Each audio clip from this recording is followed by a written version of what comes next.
In Asia, stocks declined today as investors digested ongoing developments in the U.S.-China trade negotiations, which sent stateside shares tumbling overnight.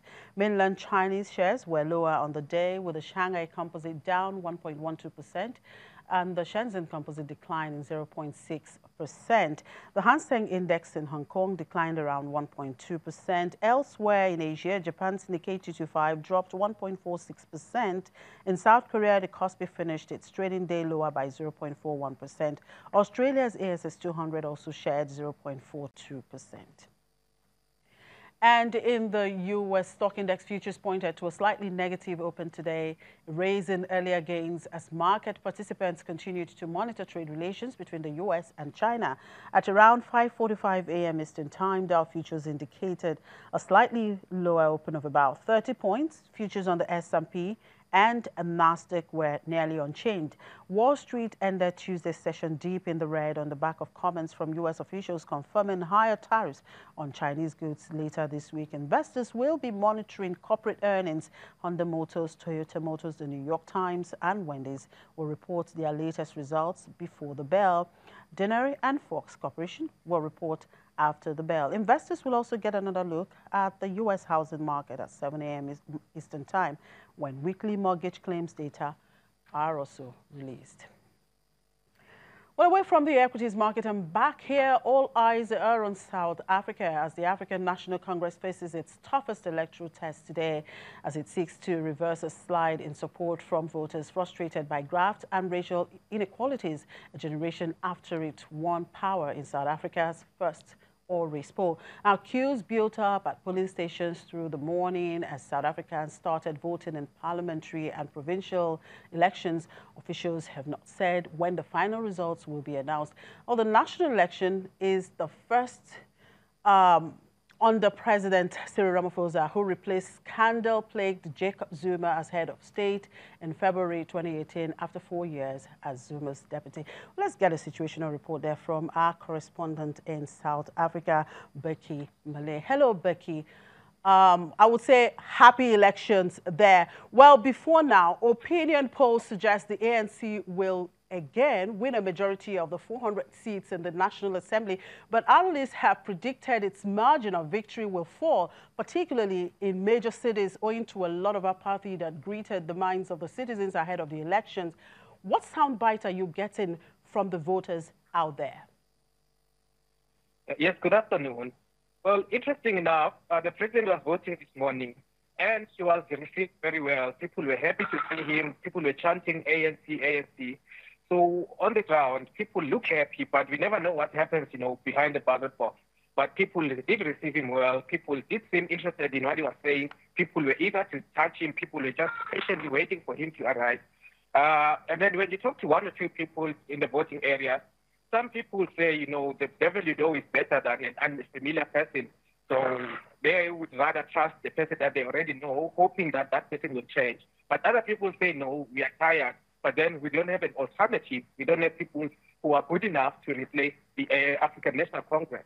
Now, analysts have put that falling support, down to corruption, allegations against government officials, a slowing economy with one of the highest unemployment rates in the world, and demands from black citizens for more equitable distribution of land. Now, what are the socio-economic offerings from the opposition that might just make a difference? Parties like the Democratic Alliance have promised that, employment will be higher than the ANC has done. And they've also put it down in their manifesto that corruption is a key priority, as they have done in all the provinces that they govern, not on a national level, on a provincial level. They say that they have gotten rid of corruption. They say that they have increased employment.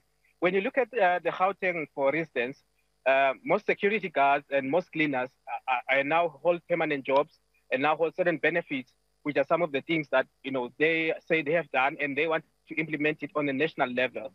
And when you look at the economic freedom fighters, they are pushing, especially the issue of land. They are pushing land that every citizen must own a certain part of land, and that land can be used to access credit. That land can be used to access any other thing. So the parties are using especially the land issue and especially the employment issue, because unemployment is high, especially amongst youth.